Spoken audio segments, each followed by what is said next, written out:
আমরা সকলেই দুরূদ শরীফ পড়ি। اللهم صل على سيدنا ونبينا وشفيعنا وحبيبنا ومولانا محمد صلى الله عليه وعلى آله وأصحابه وبارك وسلم. اللهم صل على سيدنا ونبينا وشفيعنا وحبيبنا ومولانا محمد صلى الله عليه وعلى آله وأصحابه وبارك وسلم.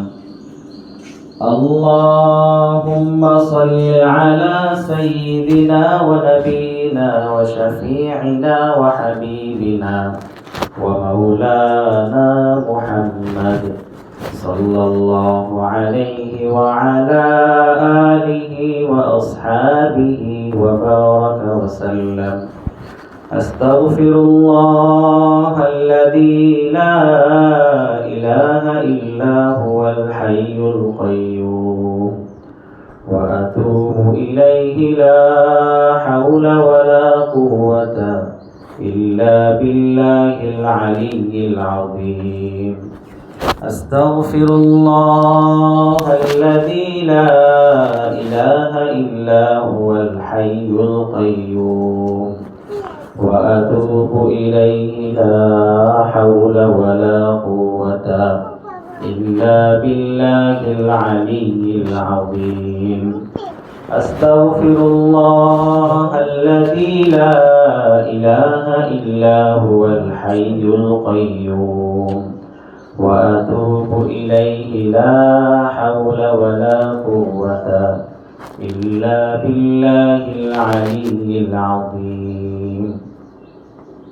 আল্লাহ পাকের দরবারে শুকরিয়া যে মহান আল্লাহ রাব্বুল আলামিন আজকে মা বোনদের উদ্দেশ্যে আয়োজিত এই তালিমের মধ্যে আমাদেরকে আসার মতো, বসার মতো, কাউকে বলার মতো, কাউকে শোনার মতো আল্লাহ তৌফিক দান করলেন। এই জন্য বলি আলহামদুলিল্লাহ। আল্লাহ পাক রব্বুল আলামিনের দরবারে লাখ কোটি শুকর। এমন একটা সময়ের মধ্যে আল্লাহ রব্বুল আলামিন আপনাকে আমাকে এখানে একত্র করছেন। সময়টা রমজান মাস, আর রমজান মাস অন্যান্য মাসের চাইতে সব দিক দিয়ে, মর্যাদার দিক দিয়ে, ফজিলতের দিক দিয়ে, গুরুত্বের দিক দিয়ে, সব দিক দিয়ে রমজান মাস সবচেয়ে বেশি গুরুত্ব রাখে। আমরা ইচ্ছা পোষণ করেছিলাম রমজানের শুরু থেকেই যে একটি তালিমের ব্যবস্থা করা, কিন্তু বিভিন্ন পারিপার্শ্বিক কারণে অনেক দিন যাবত এটা হয়ে ওঠেনি। এখন ইনশাআল্লাহ রমজানের শেষ দিকে আমরা এটা নিয়ত করছি। এখন কথা হলো, রমজানের শেষ দিকে এটা করলাম কেন? এর কয়েকটা কারণ আছে। এক নাম্বার কারণ হলো, পুরোটা রমজান যে বরকত, রহমত, নাজাত বর্ষণ হতে থাকে ঈদের আগের রাত্র, ওই পুরোটা রমজানের সমস্ত বরকত, রহমত, নাজাত ঈদের আগের রাতে নাজিল হতে থাকে। এই একটা কারণ। দুই নাম্বার কারণ হলো, আল্লাহ রাব্বুল আলামিন রমজান দিয়েছেন লাআল্লাকুম তাত্তাকুন, যেন তোমরা মুত্তাকি হতে পারো। মুত্তাকি কি জিনিস? সমস্ত গুনাহকে বাদ দেওয়ার নাম হলো মুত্তাকি। এই মুত্তাকি হওয়ার জন্য আল্লাহ রাব্বুল আলামিন আপনাকে আমাকে রমজান দান করছেন। এই মুত্তাকি যেন আমরা হতে পারি, রমজানের শেষে এসেও এই সবক যেন আমরা নিতে পারি যে না, আগামী জীবনে এক রমজান থেকে নিয়ে আরেক রমজান পর্যন্ত আমরা একটা ট্রেনিংয়ের মধ্যে কাটাবো, মুত্তাকি হওয়ার ট্রেনিং। মুসলমান মুমিন বলতেই এই দুনিয়াটা হলো পরীক্ষার স্থল। ভাই ইকোটা কমায়। মুসলমান মুমিন মুত্তাকি বলতেই এই রমজানটা হলো, দুনিয়াটা হলো একটা পরীক্ষার স্থল, আর রমজানটা হলো এই পরীক্ষার মধ্যে ট্রেনিংয়ের জায়গা। ঠিক এই জন্যই আমরা এই রমজানের শেষ দিকে এটা করেছি, যেন পুরোটা বছর আমরা কিভাবে কাটাতে পারি এর একটা সবক আমরা এখান থেকে আজকে নিয়ে যাব ইনশাআল্লাহ তাআলা। তো প্রিয় মা বোনেরা, আল্লাহ রাব্বুল আলামিন আপনাকে আমাকে এখানে একত্র করছেন। সময়গুলো হয়তো আমাদের কাছে অনেক দামি ছিল, অনেক গুরুত্বপূর্ণ ছিল। কেন? অনেকের হয়তো বাসায় রান্নাবান্না আছে, অনেকের কাজ আছে, আবার ঈদ সামনে চলে আসতেছে, অনেকের বাসার মধ্যে অনেক গোছগাছ আছে। এরপরেও আল্লাহ রাব্বুল আলামিন আপনাকে আমাকে এখানে যেহেতু একত্র করছেন, এটা বরকত রহমত থেকে খালি না। কেননা হাদিসের মধ্যে আছে, নবীজি সাল্লাল্লাহু আলাইহি ওয়াসাল্লাম বলেন, আন আবি সাঈদ আল খুদরি ওয়া আবি হুরায়রা রাদিয়াল্লাহু তাআলা আনহুমা, আবু সাঈদ খুদরি এবং আবু হুরায়রা রাদিয়াল্লাহু তাআলা আনহু আন্নাহুমা শাহিদা আলা রাসূলিল্লাহ সাল্লাল্লাহু আলাইহি ওয়াসাল্লাম, তারা দুইজন নবীজি সাল্লাল্লাহু আলাইহি ওয়াসাল্লামের নিকট বসা ছিলেন, উপস্থিত ছিলেন।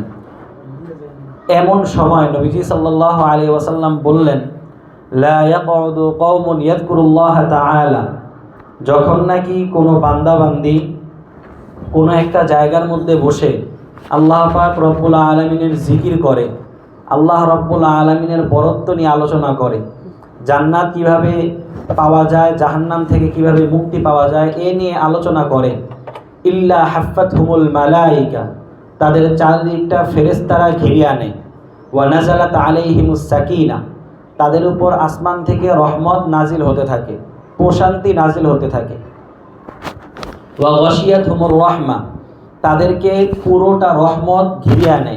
কীভাবে ঘিরে আনে? মুহাদ্দিসিন একরাম ব্যাখ্যা দিয়েছেন, একটা পুকুরের মধ্যে, পুরো একটা পুকুরের মধ্যে পানির ভিতরে এমন কোনো জায়গা নাই যেই জায়গায় একটু খালি আছে, পানি নাই, এমন কোনো খালি জায়গা পুকুরের ভিতরে নাই। ঠিক যেইখানের মধ্যে আল্লাহর বান্দাবান্দিরা একত্র হয়ে আল্লাহ পাকের জিকির করে, আল্লাহ পাকের শান মান নিয়ে আলোচনা করে, জান্নাত জাহান্নাম নিয়ে আলোচনা করে, সেইখানটাও রহমত এমনভাবে ভরে যায়, কোনো একটা খালি জায়গা থাকে না রহমত ছাড়া।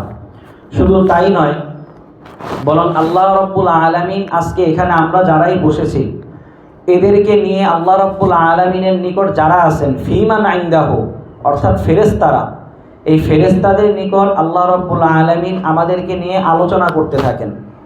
আজকে দুনিয়াতে আমরা অনেকেই বসছি, সকলেই হয়তো কোনো না কোনো গুনাহের মধ্যে জর্জরিত। কেননা নবীজি সাল্লাল্লাহু আলাইহি ওয়াসাল্লাম বলছেন, কুল্লুকুম খাত্তাউন, তোমরা সকলেই কোনো না কোনো গুনাহের মধ্যে জর্জরিত, গুনাহগার। ওয়া খায়রুল খাত্তাইন আত-তাওয়াবুন, আর তোমাদের মধ্যে সর্বোত্তম গুনাহগার হলো যে ব্যক্তি তওবা করে, সর্বোত্তম গুনাহগার হলো যে ব্যক্তি তওবা করে। তো এজন্যই আমরা এখানে আজকে যারাই আসছি, সকলে তো কোনো না কোনো গুনাহের মধ্যে জর্জরিত, গুনাহের মধ্যে আছে। আজকে আমরা একত্র হয়েছি গুনাহগারদেরকে নিয়ে, আর আল্লাহ রাব্বুল আলামিন আসমানের মধ্যে বসে আপনারা আমার আলোচনা করতেছেন দুনিয়ার মধ্যে সর্বশ্রেষ্ঠ জাতি ফেরেশতাদেরকে নিয়ে। সুবহানাল্লাহি ওয়া বিহামদিহি, সুবহানাল্লাহিল আযীম। তো রমজান একেবারে শেষ পর্যায়ে। রমজানের সবক ছিল তাকওয়া হাসিল করা। তাকওয়া কি জিনিস? গুনাহ থেকে বাঁচা, নেক আমল করার নাম হলো তাকওয়া। আজকে এই মজলিসের মধ্যে আমরা আসছি, যেই কয়টা নিয়ত করব ইনশাআল্লাহ, এর মধ্যে অন্যতম একটা হলো এখান থেকে যাওয়ার পর কোনো গুনাহের মধ্যে আমরা লিপ্ত হব না ইনশাআল্লাহ। এ ব্যাপারে বিস্তারিত আলোচনা হবে এখানে ইনশাআল্লাহ। কেননা এই মজলিসের অনেক দাম, অনেক বরকত। মরহুম চরমনে আল্লাহর কুতুব রহমাতুল্লাহি আলাইহি বলতেন, বাবা, যখন নাকি কোনো বান্দাবান্দি কোনো দ্বীনি মজলিসের মধ্যে আসে, এরপরে মোনাজাত দিয়ে এই দ্বীনি মজলিস থেকে বিদায় নেয়, ওই বান্দাবান্দির আমল নামার মধ্যে 50 লক্ষের কম নেকি জমা হইতেই পারে না। কমাস কম হলেও 50 লক্ষ নেকি জমা হবে। শুধু তাই নয়, ইনশাআল্লাহ আসছিলাম, গুনাহের পাত্র ভরা ছিল, আসছিলাম নেকের পাত্র খালি ছিল। যাব এমন অবস্থায় ইনশাআল্লাহ এখান থেকে তওবা করে, কান্নাকাটি করে, মালিকের কাছে মাফ চেয়ে এমনভাবে যাব, গুনাহের পাত্র পুরাপুরি খালি থাকবে, নেকের পাত্র পুরাপুরি ভরা থাকবে ইনশাআল্লাহ। আল্লাহ রাব্বুল আলামিন আপনাকে আমাকে সৃষ্টি করছেন একটা অন্যতম টার্গেটকে সামনে রেখে। সেটা কি? ওয়ামা খালাকাতুল জিন্না ওয়াল ইনসা ইল্লা লিয়াবুদুন।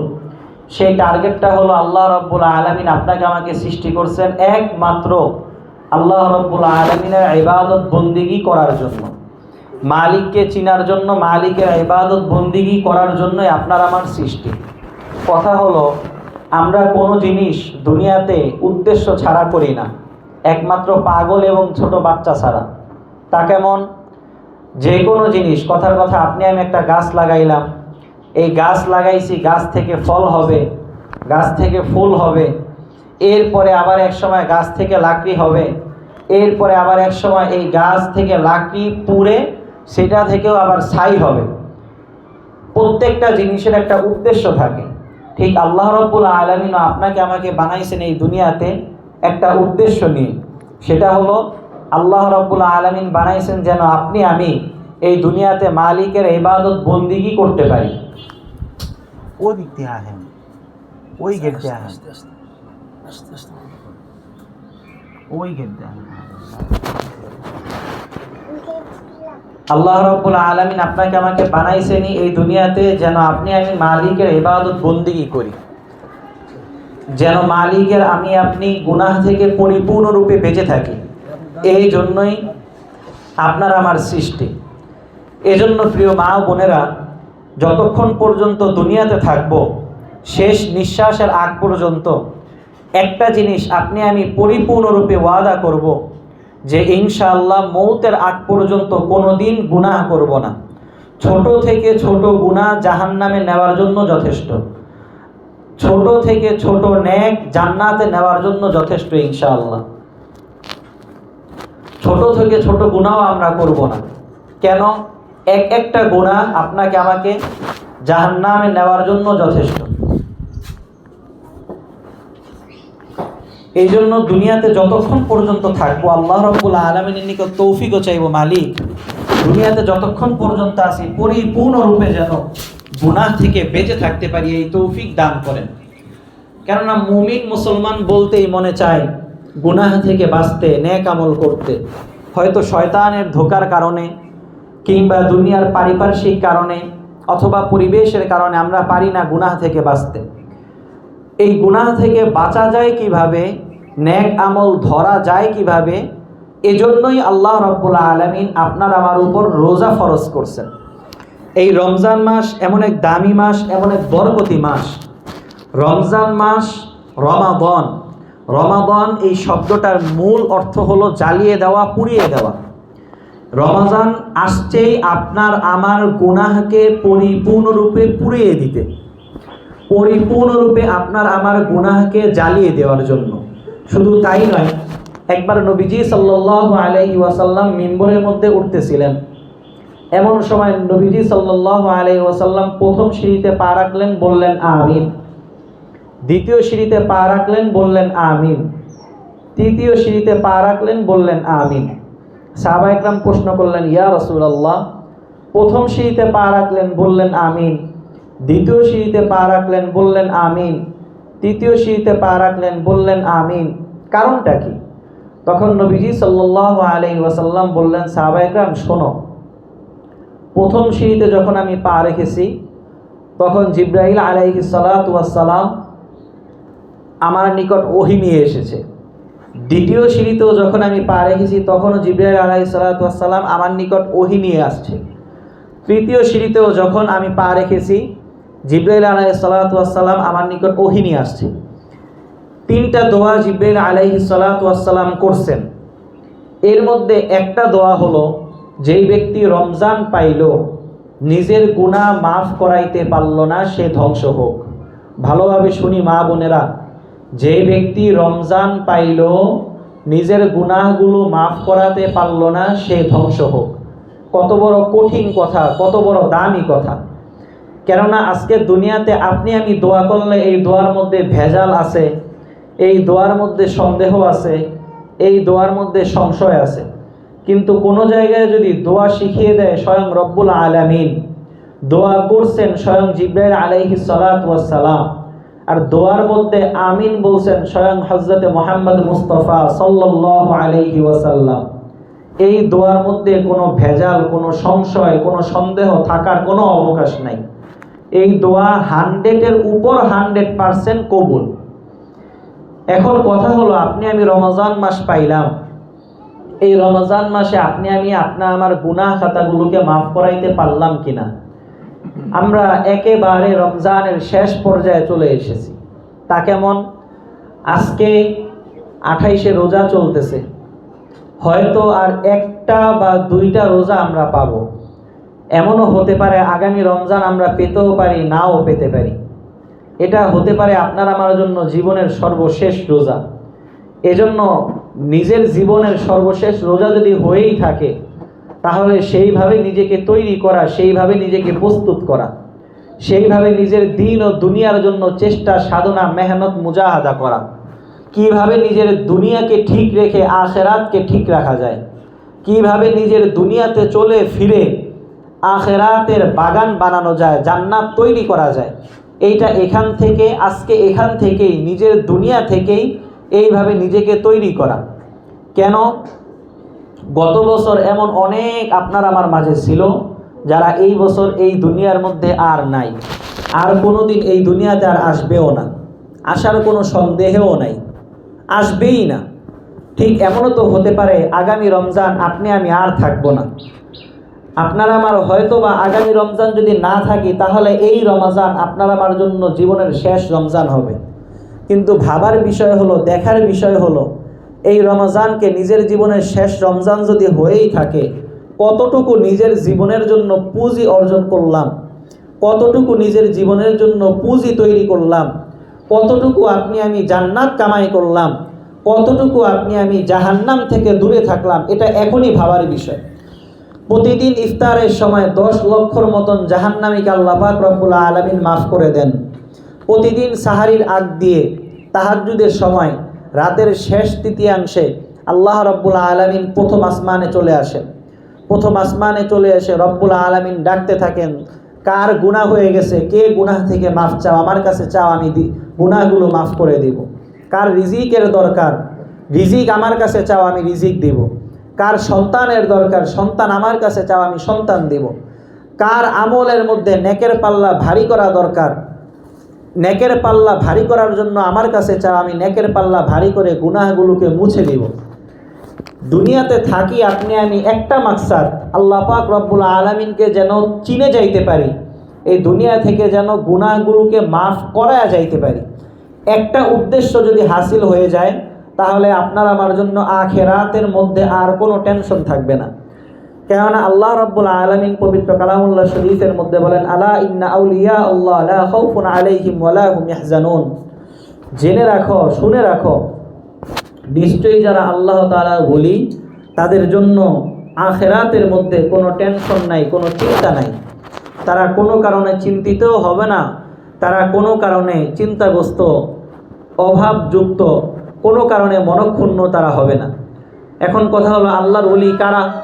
আল্লাহ পাক রব্বুল আলামিন সামনের আয়াতের মধ্যে নিজেই পরিচয় দেয়, আল্লাযীনা আমানু ওয়া কানু ইয়াত্তাকুন। যারা ঈমান আনে এবং তাকওয়া অর্জন করে, তারা হলো আল্লাহর ওলি। আর এই তাকওয়া অর্জন করার জন্যই আল্লাহ রব্বুল আলামিন আপনাকে আমাকে রমজান দান করছেন। ভাবার বিষয় হলো, কতটুকু তাকওয়া অর্জন করতে পারলাম। এটা এখন এই সময়ে বাকি আছে আর একদিন বা 2 দিন, এই সময় আপনার আমার মুহাসাবা করা দরকার, চিন্তা করা দরকার। কেননা ইন্নামাল আমাল বিল খাওয়াতিম, প্রত্যেকটা মানুষ তার শেষ আমলের উপর নির্ধারিত থাকে। এক ব্যক্তি সারাটা জীবন কাফের হয়ে চলছিল, কাফের হয়ে থাকছিল, কিন্তু মরার আগে কালেমা তয়্যিবা পড়ছে, ঈমান আনছে, সে ব্যক্তি জান্নাতে হবে। কেননা শেষ আমল ধর্তব্য। ঠিক আপনি আমিও এই রমজানের শেষ পর্যায়ে এসে নিজের চিন্তা করা দরকার, নিজের মুহাসাবা করা দরকার। কতটুকু রমজানের আমল গোছাইতে পারলাম, কতটুকু রমজানের নেক আমল নিজের ভান্ডে জমা করতে পারলাম। সবচেয়ে বেশি চিন্তার বিষয় হলো, কতটুকু গুনাহগুলোকে মাফ করাইতে পারলাম। এই মাফ করানোর জন্যই তো আল্লাহ পাক রব্বুল আলামিন রমজান দান করছিলেন। রমজানের মধ্যে আমরা অনেক ইবাদত বন্দেগী করছি, এখন রমজানের বাহিরেও যেন এই ইবাদত বন্দেগী ধরে রাখা যায়, এটার জন্য এই রমজান অন্যতম, এই রমজানের শেষ সময় অন্যতম একটা মিডল পয়েন্ট। কেননা যখন কোনো ব্যক্তি হজে যায়, হজ থেকে আসছে কোনো ব্যক্তি, হজ কবুল হয়েছে কিনা এটা চেনার আলামত কি? আলামত হলো হজে যাওয়ার আগে এবং হজে যাওয়ার পরে, হজ থেকে আসার পরে এবং হজে যাওয়ার আগে ওই বান্দার আমলের মধ্যে, জীবনের মধ্যে পরিবর্তন আসা। যদি দেখা যায় যে না, ওই বান্দার আমলের মধ্যে, জীবনের মধ্যে পরিবর্তন আসছে, তাহলে বোঝা গেল না এই ব্যক্তির হজ কবুল হয়েছে। ঠিক রমাদানও আপনার আমার গুনাহ মাফ করাইতে পারছে, রমাদানও আপনার আমার জীবনকে পরিবর্তন করতে পারছে। এটা চিনার অন্যতম আলামত হলো এই রমাজান আসার আগে আমি কেমন ছিলাম, এই রমাজান যাওয়ার পরে আমি কেমন থাকব, এই দুই জীবনের মধ্যে পার্থক্য করা। যদি দেখা যায় যে না, রমাজান আসার আগেও আমি নামাজ পড়তাম না, রমাজান চলে গেছে এখনও আমি নামাজ পড়ি না, রমাজান আসার আগেও আমি রোজা রাখতাম না, রমাজান চলে গেছে এখনও আমি রোজা রাখি না, রমাজান আসার আগে আমি গুনাহ থেকে বেঁচে থাকতাম না, রমাজান চলে গেছে এখনও নিজের ভিতরে গুনাহ থেকে বাঁচার, গুনাহ থেকে বেঁচে থাকার চিন্তা নিজের ভিতরে এখনও উদ্ভব হয় নাই, তাহলে বোঝা গেল রমাজান আপনার আমার জন্য কবুল হয় নাই। আর যদি রমাজান কবুল নাই হয়, তাহলে হাবিবে কিবরিয়া জনাবে মুহাম্মদুর রাসূলুল্লাহ সাল্লাল্লাহু আলাইহি ওয়াসাল্লামের ওই হাদিস, যে ব্যক্তি রমাজান পাইল কিন্তু তার নিজের জীবনের গুনাহগুলো মাফ করাইতে পারল না, সে ধ্বংস হোক। যেই হাদিসটা পড়ছেন জিবরিল যেই দোয়াটা করছেন জিবরিল আলাইহিস সালাতু ওয়াস সালাম, দোয়া শিখাই দিয়েছেন আল্লাহ রাব্বুল আলামিন, আর আমিন বলছেন স্বয়ং নবীজি সাল্লাল্লাহু আলাইহি ওয়াসাল্লাম। যেই দোয়ার মধ্যে কোনো ভেজাল নাই, কোনো সন্দেহ নাই, এই দোয়ার মধ্যে, বদদোয়ার মধ্যে আপনি আমি পড়ে যাব। এই জন্য মা, এখনও সময় আছে, আর মাত্র একটা কিংবা দুইটা দিন, হয়তো এমন হতে পারে এটাই নিজের জীবনের শেষ রমজান। এই যদি নিজের জীবনের শেষ রমজান হয়ে থাকে, তাহলে হয়তো শেষ রমজানের এক কিংবা দুইটা দিন আমরা পাবো। এই দুইটা দিন যেন আমরা অধিক পরিমাণে আল্লাহ রাব্বুল আলামিনের কাছে মাফ চেয়ে কমপক্ষে নিজের জীবনের গুনাহ খাতাগুলোকে যেন মাফ করাইতে পারি, বেশি বেশি ইস্তেগফার যেন করতে পারি। আল্লাহ রাব্বুল আলামিন বেশি বেশি ইস্তেগফার করলে, মাফ চাইলে শুধু যে গুনাহগুলো মাফ করবেন এমন না, রব্বুল আলামিন আরও কয়েকটা জিনিস এর মধ্যে রাখছেন। রব বলেন ইস্তাগফিরু রাব্বাকুম ইন্নাহু কানা গফফারা। যদি তোমরা মালিকের কাছে বেশি বেশি ইস্তেগফার করো, বেশি বেশি মাফ চাও, মালিক তোমাদেরকে মাফ করে দিবেন। শুধু তাই না, ইউরসিলিস সামা আলাইকুম মিদরারা, আল্লাহ রাব্বুল আলামিন তোমাদেরকে আসমান থেকে বৃষ্টি বর্ষণ করবেন, তোমাদেরকে আসমান থেকে রব্বুল আলামিন গরমকে দূরে সরাইয়া দিবেন। ওয়ায়ুমদিদুকুম বিআমওয়ালি ওয়া বানিন, আল্লাহ রাব্বুল আলামিন তোমাদের সম্পদের মধ্যে বরকত দিবেন। শুধু তাই না, রব্বুল আলামিন তোমাদের সন্তানের মধ্যেও বরকত দিবেন। ইস্তেগফারের কারণে যাদের সন্তান হয় না, এক সাহাবী আসলেন নবীজি সাল্লাল্লাহু আলাইহি ওয়াসাল্লামের কাছে। নবীজি সাল্লাল্লাহু আলাইহি ওয়াসাল্লামকে বললেন, ইয়া রাসূলুল্লাহ, আমার কোনো সন্তান হয় না। নবীজি সাল্লাল্লাহু আলাইহি ওয়াসাল্লাম বললেন, তুমি বেশি বেশি ইস্তেগফার করো, কারণ ইস্তেগফারের মাধ্যমে যেই কয়টা ফজিলত, যেই কয়টা ফায়দা হয়, এর মধ্যে অন্যতম একটা ফায়দা হলো ইউমদিদুকুম বিআমওয়ালি ওয়া বানিন।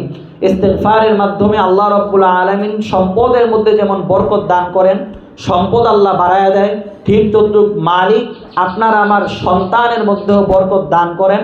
নিঃসন্তান দম্পতিকে আল্লাহ রাব্বুল আলামিন সন্তান দান করেন। এই জন্য মাফ চাওয়ার জন্য, নিজের দুনিয়া ও আখিরাতের কল্যাণের জন্য বাকি যেই কয়টা সময় বাকি আছে, হয়তো এক কিংবা দুইটা দিন, এই দুইটা দিন আমরা বেশি বেশি পরিমাণে মালিকের কাছে ইস্তেগফার করবো ইনশাআল্লাহ। ইস্তেগফারের কারণে মালিকের কাছে বেশি বেশি করে মাফ চাইব, আল্লাহ রাব্বুল আলামিন যেন গুনাহ খাতাগুলোকে মাফ করে দেন।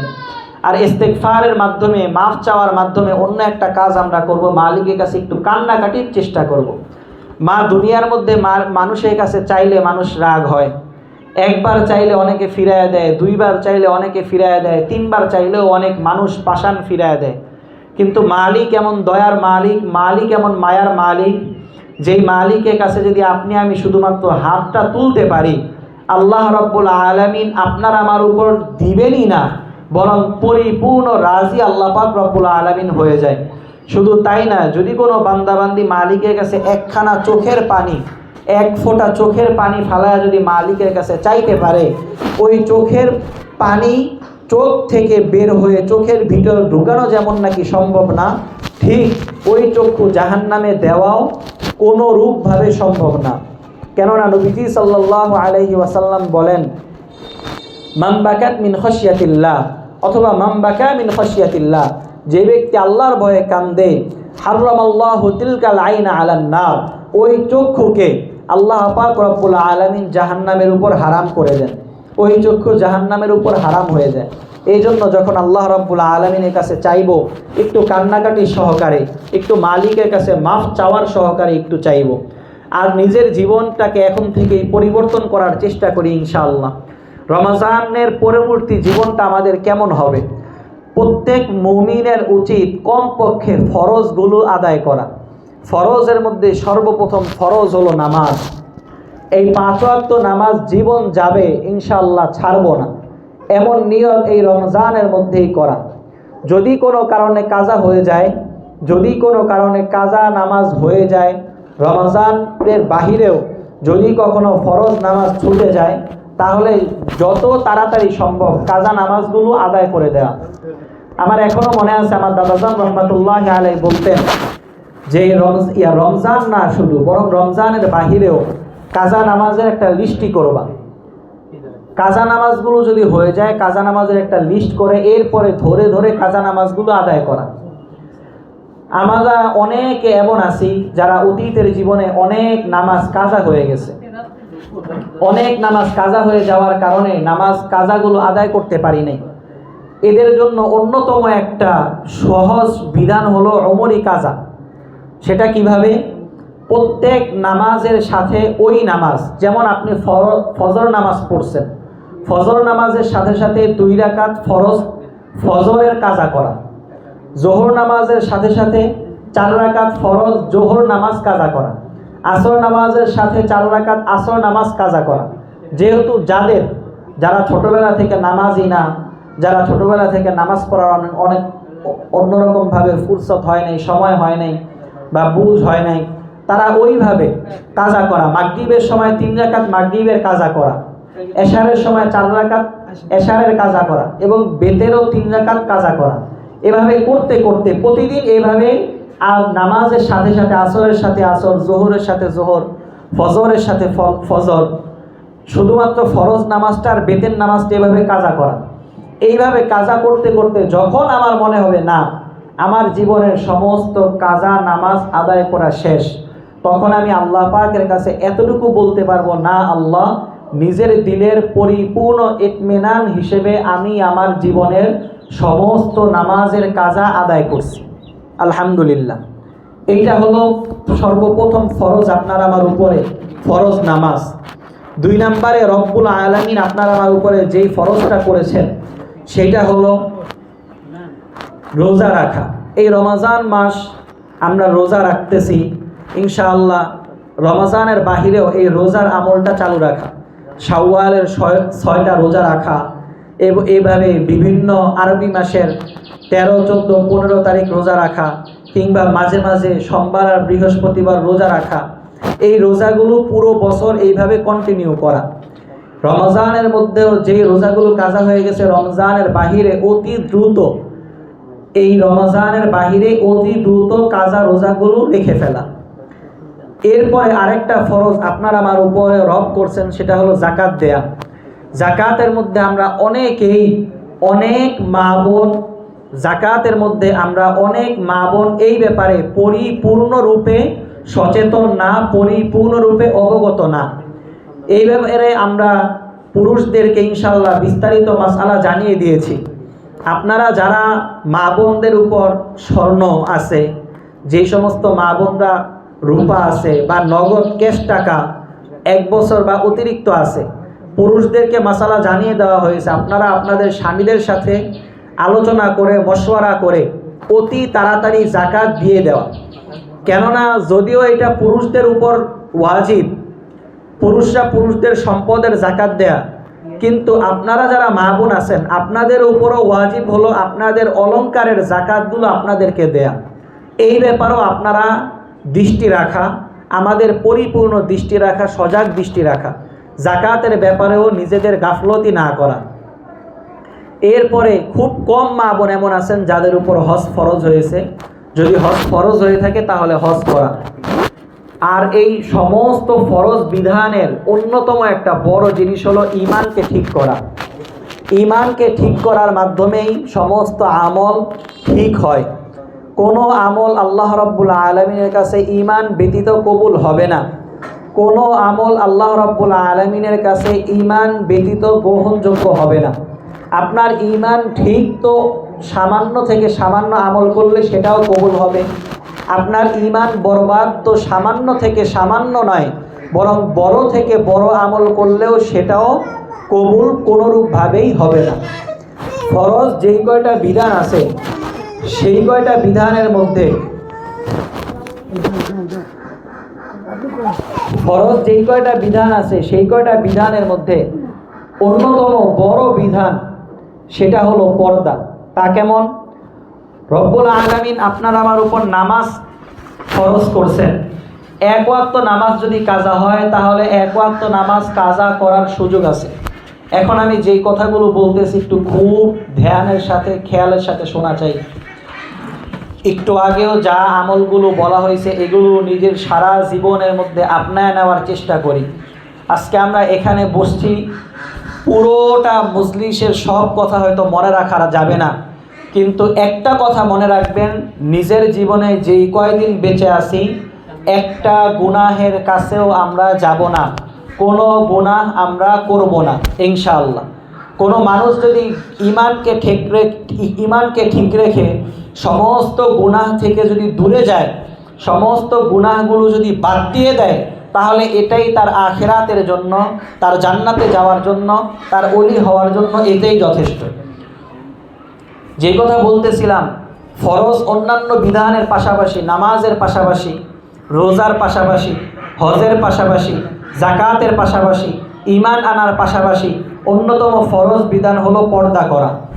নামাজ এক ওয়াক্ত আপনি আদায় করতে পারলেন না, অন্য ওয়াক্তে ওই নামাজ আদায় করার সুযোগ আছে। রোজা একবার রাখতে পারলেন না, রমজানের বাহিরে গিয়ে ওই রোজা রাখার, ওই রোজা কাজা করার সুযোগ আছে। হজ যদি এক বছর আদায় করতে না পারেন, যেতে না পারেন, অন্য বছর, সামনের বছর এই হজ আদায় করার সুযোগ আছে। জাকাত যদি একবার দেওয়া না যায়, কিছুদিন পরে গিয়ে আবার টাকা হিসাব করে আবার পরিপূর্ণরূপে জাকাত দেওয়ারও সুযোগ আছে। কিন্তু পর্দা এমন একটা বিষয়, এমন একটা ফরজ বিষয়, এমন একটা ফরজ দায়িত্ব, যেই ফরজের কাজা হয়ে গেলে, যেই পর্দা ভেঙে গেলে, যেই পর্দার বেপর্দা হয়ে গেলে কোনোরূপভাবেই কাজা করার, কোনোরূপভাবেই একটু পরে করার আর কোনো সুযোগ নাই। বরং একবার সামান্য সময়ের জন্য আপনি বেপর্দা হলেন, একটা কবিরা গুনাহ হলো, আর একটা কবিরা গুনার জন্য কম পক্ষে ৭,০০০ বছর জাহান্নামে যাওয়া লাগবে। এই পর্দার বিধান কি? আমরা মনে করি যে না, শুধুমাত্র মহিলাদের জন্য বুঝি পর্দা। এ ব্যাপারে ইনশাআল্লাহ আমাদের মসজিদে বিস্তারিত আলোচনা হয়েছে। পর্দা যেমন আল্লাহ পাক রব্বুল আলামিন পুরুষদের জন্য ফরজ করছেন, মহিলাদের জন্য আল্লাহ পর্দা ফরজ করছেন।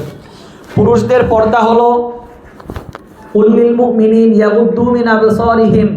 পুরুষদের পর্দা হলো পুরুষরা কোনো বেগানা নারীর দিকে তাকাবে না, নিজের নজরকে হেফাজত করে চলবে। আর মহিলাদের পর্দা হলো সূরা আহজাব আয়াত নাম্বার 57। আল্লাহ রাব্বুল আলামিন বলেন, ইয়া আইয়ুহান নবী কুল লিআজওয়াজিকা ওয়া বানাতিকা ওয়া নিসাইল মুমিনিন।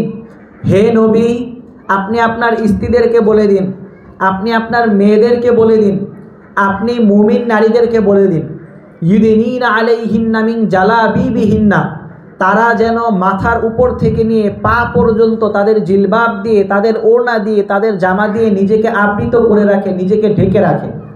এখন বোঝার বিষয় হলো 3 শ্রেণীর মানুষ শুধুমাত্র পর্দা করবে। কারা কারা? 1 নাম্বার নবীজি সাল্লাল্লাহু আলাইহি ওয়াসাল্লাম অথবা নবীদের স্ত্রীরা, এদের উপর পর্দা ফরজ।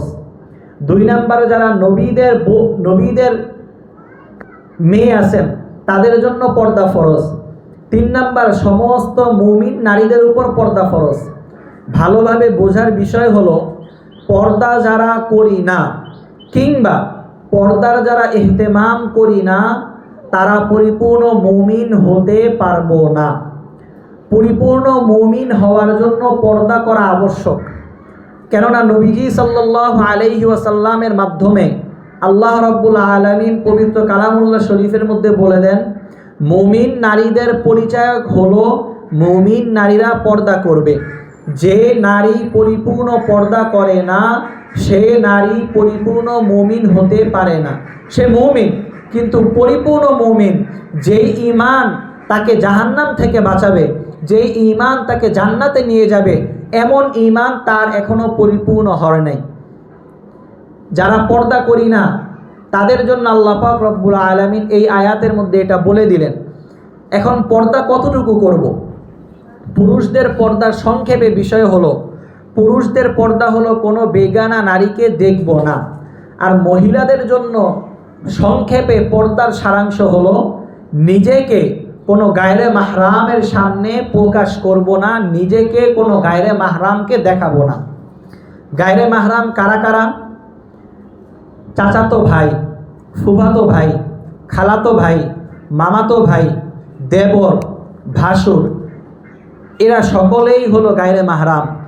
আমাদের সমাজে একটা প্রচলন আছে, এবং কি আমিও যেহেতু সমাজের মধ্যেই বসবাস করি, অনেক সময় শুনে থাকি এটা বলা হয় যে দেবর ভাইয়ের মতন, ভাসুর হলো বড় ভাইয়ের মতন।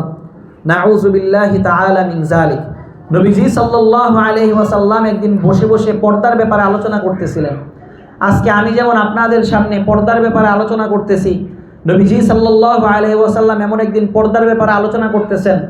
নবীজি সাল্লাল্লাহু আলাইহি ওয়াসাল্লাম পর্দার ব্যাপারে আলোচনা করার সময় এক সাহাবী বললেন, ইয়া রাসূলুল্লাহ আরাইতাল হামওয়া, ইয়া রাসূলুল্লাহ, যেই ব্যক্তি দেবরের সামনে যাবে এই দেবরের কি হুকুম? তখন নবীজি সাল্লাল্লাহু আলাইহি ওয়াসাল্লাম রাগ হয়ে গেলেন। তিনি বললেন, দেবরের হুকুম তুমি জিজ্ঞেস করো? আল হামু আল মাউত, দেবর হলো মৃত্যু স্বরূপ। তা কেমন?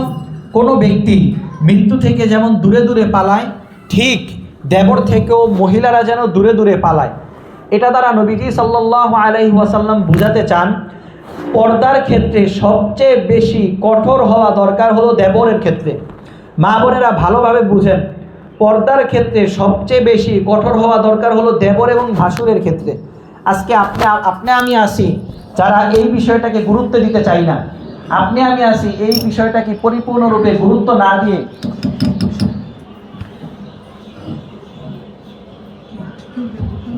হাতে নেই, এটাই ভালো।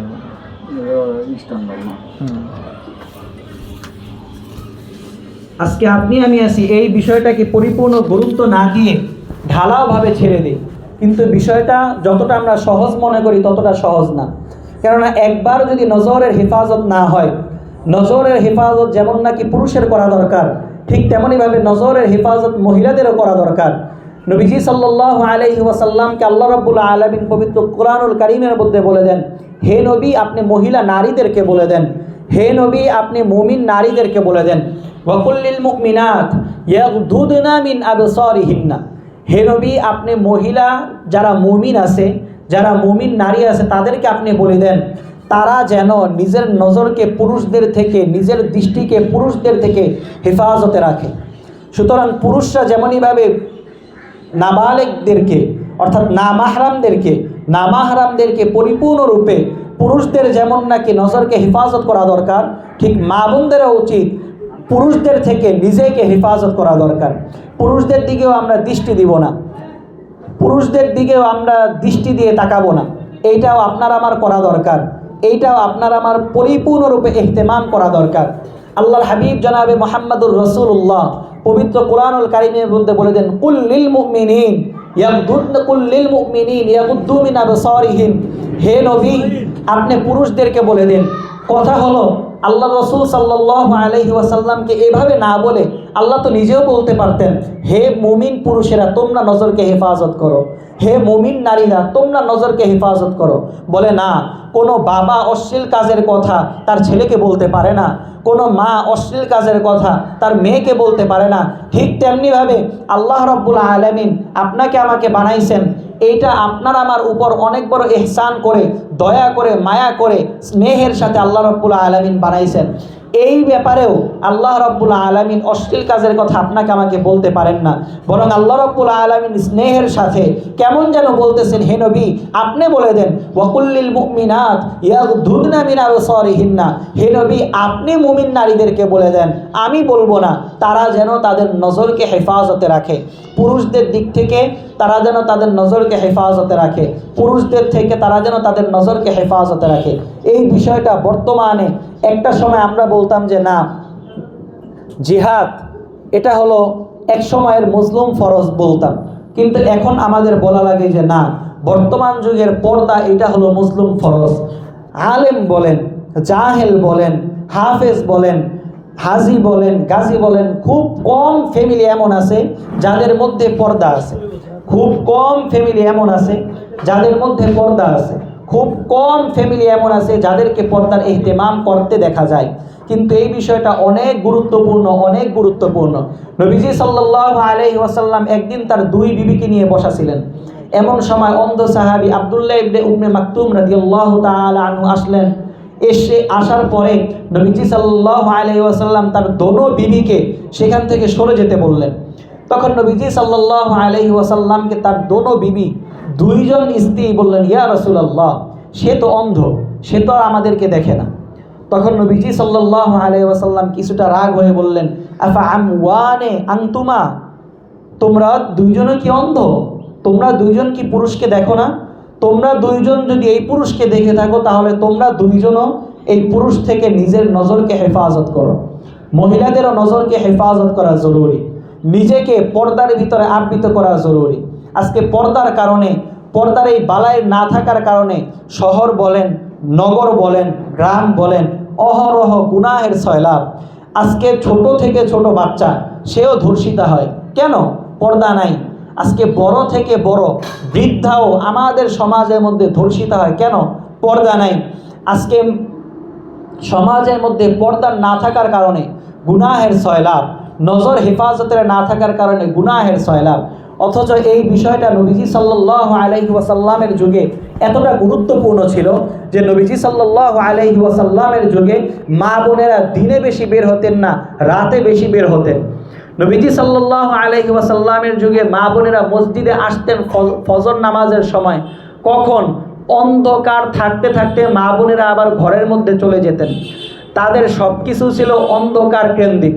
তাদের চলাফেরা বলেন, তাদের হাঁটাহাঁটি বলেন, দিনের বেলা তারা ঘর থেকে বের হতেন না। এমনকি নবীজি সাল্লাল্লাহু আলাইহি ওয়াসাল্লামকে কবর দেওয়া হয়েছে হযরত আয়েশা সিদ্দিকা রাদিয়াল্লাহু তাআলা আনহার ঘরে।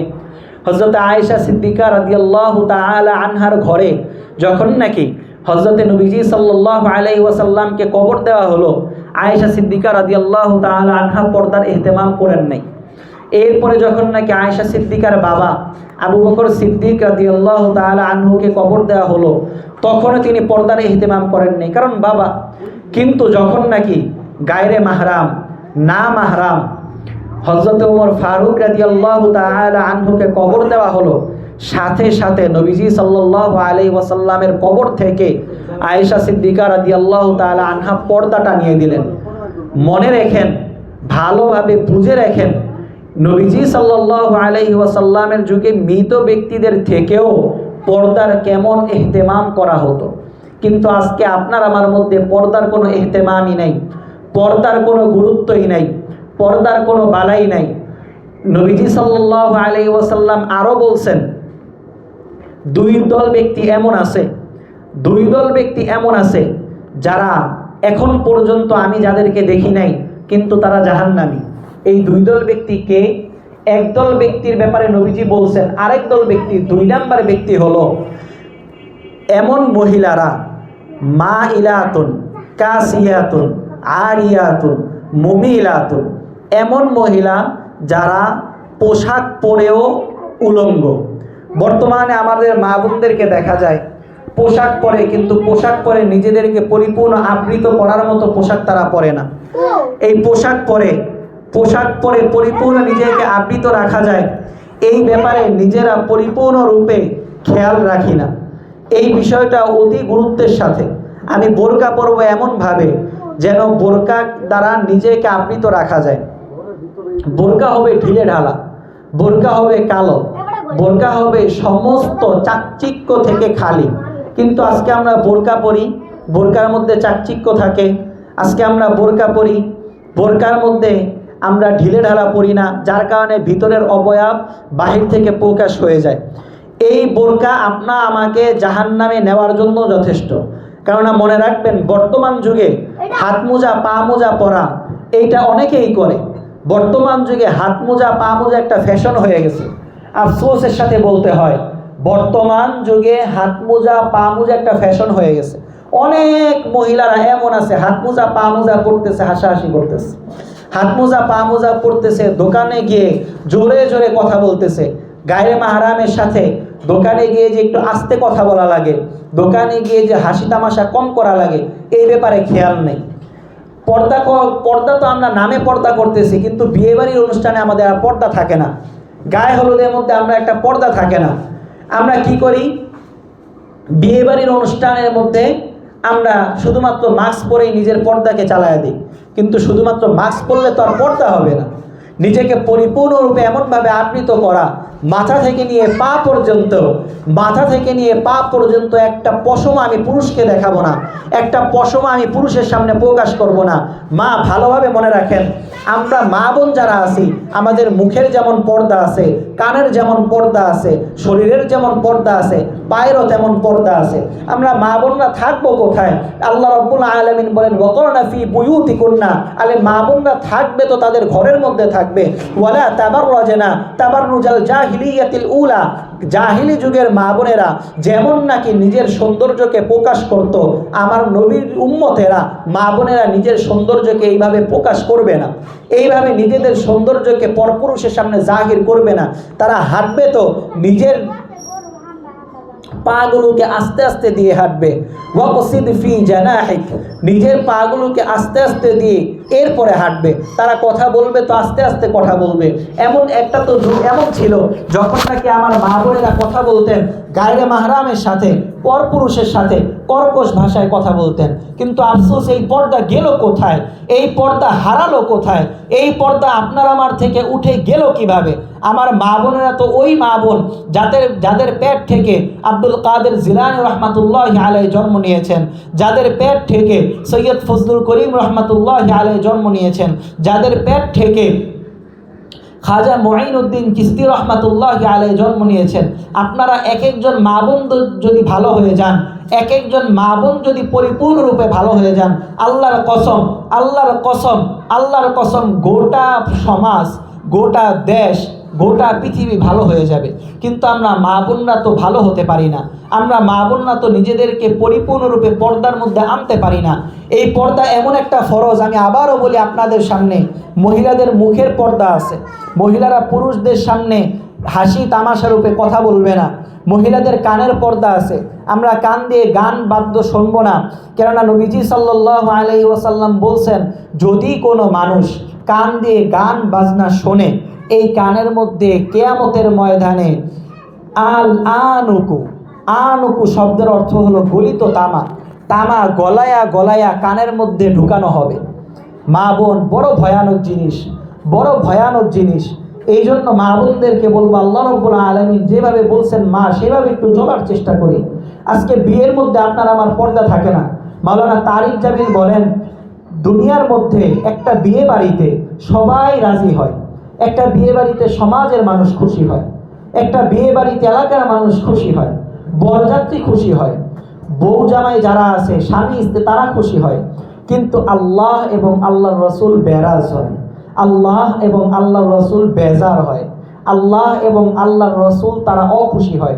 আজকে চিন্তা করেন, দুনিয়াতে স্বামীকে খুশি রাখলাম, মা বাবাকে খুশি রাখলাম, ভাই বোনদেরকে খুশি রাখলাম, আরে পর্দাকে জবাই দিয়ে, পর্দাকে ধূলিসাৎ করে দিয়ে সমাজকে খুশি রাখলাম। কিন্তু যেই মালিক আপনাকে আমাকে বানাইছে, যেই মালিক আপনাকে আমাকে দুই হাত দিয়ে বানাইছে, যেই মালিক আপনাকে আমাকে দুনিয়াতে অক্সিজেন দিতেছে, আজকে কত মানুষ অক্সিজেনের অভাবে দুনিয়া থেকে চলে যায়। আপনা আমাকে আল্লাহ পাক রব্বুল আলামিন অক্সিজেন দিয়ে এখনও বাঁচায় রাখছেন। যেই মালিক আপনা আমাকে দুনিয়াতে কারেন্ট দিয়ে, দুনিয়াতে বৃষ্টি দিয়ে, দুনিয়াতে ফসল দিয়ে, দুনিয়াতে রিজিক দিয়ে আপনাকে আমাকে এখনও পর্যন্ত এই দুনিয়াতে রাখছেন, সেই মালিকের অবাধ্য হয়ে গেছে। দুনিয়াতে সবাই রাজি, কেউ তো আমরা অরাজি করলাম না, ছেলের কথা শুনি, মার কথা শুনি, বাবার কথা শুনি, বিয়ে বাড়িতে সবাই রাজি হয়, শুধুমাত্র আল্লাহ এবং আল্লাহর রসুল বেজার হয়। আজকে আমাদের পর্দার অবস্থা কি? আমি নিজেও এর থেকে পানা চাই। আল্লাহ রব্বুল আলামিনের কাছে আমি আমার নিজের ফ্যামিলির জন্য এর থেকে পানা চাই। আল্লাহ রব্বুল আলামিন আমাদের এই গোটা দুনিয়া নয়, বরং গোটা বিশ্বের মধ্যে যত মুসলমান মা বোন আছেন তাদের সকলকে আল্লাহ পাক রব্বুল আলামিন পরিপূর্ণ পর্দার ইহতেমাম করার তৌফিক দান করুন। আমরা আজকে পর্দার কি ইহতেমাম করি? হাত মোজা পা মোজা পরি, ঠিক, এতটুকু পরিমাণ ঠিক। এরপরে আবার কি করি? বেগানা যারা পুরুষ আছে তাদের সাথে হাসি ঠাট্টায় যাই। আমরা বেগানা যারা পুরুষ আছে তাদের সাথে কথা বলতে থাকি, বেগানা যারা পুরুষ আছে তাদের মজমায় যাইতে থাকি, এবং কি নাউজুবিল্লাহ মাঝে মাঝে এমনও শোনা যায় আল্লাহ রাব্বুল আলামিন আমাকে পানা দান করুক, আমাকে পানা দান করুক, আমাদের সকলকে পানা দান করুক, আমাদের সকলকে আল্লাহ রাব্বুল আলামিন মাফ করুন। এমনও শোনা যায় হাত মোজা পা মোজা নেকাব পরেও মা বোনেরা নাকি বিয়ের অনুষ্ঠানের মধ্যে নাচ গান করে। এইটা কোন ধরনের পর্দা? এইটা কোন ধরনের ফাহেসা? মাঝে মাঝে সেই দিন একদিন এক জায়গা থেকে যাচ্ছিলাম, বয়ানের মধ্যে তখন শুনতেছি যে এক হুজুর যাচ্ছেন, আমাদের মুশতাকুল নবী সাহেব এক জায়গা দিয়ে যাচ্ছেন, যাওয়ার পরে এক পুকুর ঘাটের মধ্যে তখন দেখতেছে যে সকল মহিলারা হলুদ জামা বা হলুদ এরকম কিছু পরে পুকুর ঘাট থেকে আসতেছে, তারা সবাই ভিজা। তখন সকলে নজরকে হেফাজত, পুরুষরা যারা আছে নজরকে হেফাজত করার জন্য নজর নিচে করলো। ড্রাইভার যিনি আছেন, ড্রাইভার তো আর নজর হেফাজত করে সামনে চলতে পারবে না, সেও যতটুকু সম্ভব নজরকে সামনে দিয়ে ড্রাইভ করে গাড়ি চালিয়ে সামনে আসতে থাকলেন। পরে ড্রাইভারের কাছে জিজ্ঞেস করলাম, ব্যাপার কি খবর, কারা আসলো এটা কোন হিন্দু না খ্রিস্টান? বলে, না হুজুর, এই যে যারা আসছে তারা সকলেই মুসলমান, যারা আসছে তারা সকলেই মুসলমান। প্রত্যেকে গায়ের মধ্যে বা কাঁধের মধ্যে যেভাবেই হোক কলসি করে প্রত্যেকেই হলুদ জামা এভাবে পরে ভিজা অবস্থায়, অথচ রাস্তা দিয়ে যাচ্ছে, রাস্তার মধ্যে কত পর পুরুষ, রাস্তা দিয়ে কত বেগানা পুরুষ তারা যাচ্ছে। অবস্থা কি আজকে আমাদের সমাজের মধ্যে? আরে দরকার তো ছিল এই জমিনকে জের ও জবর করে দেওয়া, দরকার তো ছিল এই জমিনকে পুরোপুরি লূত আলাইহিস সালামের মতন উল্টায় দেওয়া, দরকার তো ছিল প্রত্যেকটা মুসলমানের অক্সিজেনকে বন্ধ করে দেয়া, দরকার তো ছিল প্রত্যেকটা মুসলমানের নরকে কেটে দেয়া। কিন্তু আল্লাহ পাক রব্বুল আলামিনের এই জমিনের মধ্যে হয়তো এখনো কিছু কিছু খাস পর্দানিশী নারী এখনো জীবিত আছেন, কিছু কিছু খাস আল্লাহর ওয়ালা, কিছু কিছু খাস আল্লাহর ওলি এখনো পর্যন্ত জীবিত আছেন, যাদের কারণে এই দুনিয়াটা এখনো পর্যন্ত বেঁচে আছে, এই দুনিয়াটা এখনো পর্যন্ত চলে আসে। মা একবারও কি চিন্তা করছি দুনিয়াতে তো সবাইকে রাজি করলাম, কিন্তু আল্লাহকে কিভাবে রাজি করলাম? আজকে আপনি আমি পর্দা মানে মনে করি মুখটুকু ঢাকা, মুখ ঢাকলাম তো পর্দা হয়ে গেল না। যেভাবে আপনার মুখ পরপুরুষ থেকে হেফাজত করা পর্দা, ঠিক হাতকে হেফাজত করা পর্দা, কণ্ঠকে হেফাজত করা পর্দা, নিজের নজরকে হেফাজত করা পর্দা, নিজের পাকে হেফাজত করা পর্দা। আল্লাহর কসম যদি খাস পর্দা না করে, যদি পরিপূর্ণ পর্দার সাথে না গিয়ে কবরে যদি যান, আল্লাহ না করুন কেয়ামতের ময়দান নয়, কবর থেকেই জাহান্নামের আযাব শুরু হয়ে যাবে, কবর থেকেই সাপে কাটা শুরু হয়ে যাবে। এই দুনিয়াতে আপনাকে আমাকে কেউ বাঁচাতে পারবে না। এজন্য খাস পর্দার পরিপূর্ণরূপে ইহতেমাম করি, নিজের দেহাবয়ব এমনভাবে ঢাকবো পর পুরুষ আমার এই ভিতরের অঙ্গগুলো বুঝতে পারবে না। কোনো পর পুরুষের সাথে আমরা জোরে কথা বলবো না। অনেকে এমন আছেন, অনেক সময় বিভিন্ন সময়ে দরকার হয়, বাসার মধ্যে অনেক সময় মেহমান চলে আসে, তাহলে কিভাবে তখন কি আঞ্জাম দেয়া যায়? তখন যতটুকু সম্ভব বাসার মধ্যে যে ছোট বাচ্চা আছে, বাসার মধ্যে যে অন্যান্য পুরুষ আছে তাদেরকে দিয়ে কাজ নেয়া, যদি স্বামী আপনাকে আমাকে পর্দা করতে না দেয় স্বামীকে বোঝানো, যদি স্বামী আপনার আমার বিরুদ্ধ হয় তাহলে স্বামীকে বোঝানো, ছেলে যদি আপনার আমার বিরুদ্ধ হয় তাহলে ছেলেকে বোঝানো, বাবা যদি আপনার আমার বিরুদ্ধ হয় তাহলে বাবাকে বোঝানো। জীবনে কত মানুষের ঘটনা শুনছি এই দুনিয়াতে, পর্দা করতে গিয়ে মেয়েকে জবাই দিয়ে দিছে, পর্দা করতে গিয়ে নিজের মেয়েকে এই দুনিয়া থেকে বিদায় করে দিছে, পর্দা করতে গিয়ে পর্দা করার কারণে মেয়েকে ত্যায্য করে দিছে, পর্দা করার কারণে কত মা বোনেরা দুনিয়ার মধ্যে কত ভয়ঙ্কর, কত ভয়াবহ পরীক্ষার সম্মুখীন হয়েছে। আপনি আমি কি পারবো না কেয়ামতের অনাবিল এই শান্তির জন্য, কেয়ামতের এই চিরস্থায়ী এই শান্তির জন্য আজকে পর্দার একটু ইহতেমাম করতে? যখন নাকি ঘরে কোনো পুরুষ আছে, আগে থেকেই ঘরের মধ্যে এই সিস্টেম করে রাখবো, পুরুষ আসলে আমরা ভিতরের রুমে চলে যাব। অনেক সময় এমন হয় যে না, ঘরের মধ্যে পুরুষ মেহমান আসে, কিন্তু আপনার আমার মেহমানের ব্যবস্থা করতে হয়। তখন কি করা? মেহমানের জায়গাটা এমন জায়গায় সেট করা, আপনি পর্দার আড়াল থেকে যেন মেহমান করতে পারেন, মেহমানদারি করতে পারেন।